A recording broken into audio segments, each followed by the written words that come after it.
ہمارا مطالبہ سمجھ آ گیا ہے؟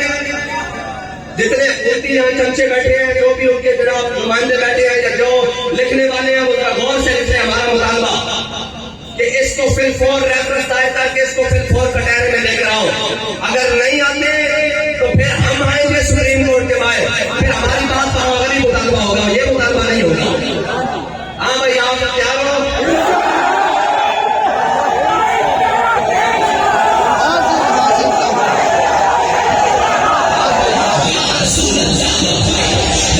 جتنے مفتی یہاں چمچے بیٹھے ہیں، جو بھی ان کے جناب نمائندے بیٹھے ہیں یا جو لکھنے والے ہیں، وہ ذرا غور سے لکھ لیں ہمارا مطالبہ کہ اس کو فی الفور ریفرنس دائر کر کے اس کو فی الفور کٹہرے میں لے کر آؤ. اگر حکومت اس میں ملوث ہے یا کوئی بھی اس کے اندر ملوث ہے، پھر وہ سمجھے کہ ہماری جنگ اس کے ساتھ براہ راست آج کے دن سے شروع ہے. اور انشاءاللہ اگر انہوں نے ہماری بات پر کان نہ دھرا تو ہم انشاءاللہ جلد کال دیں گے.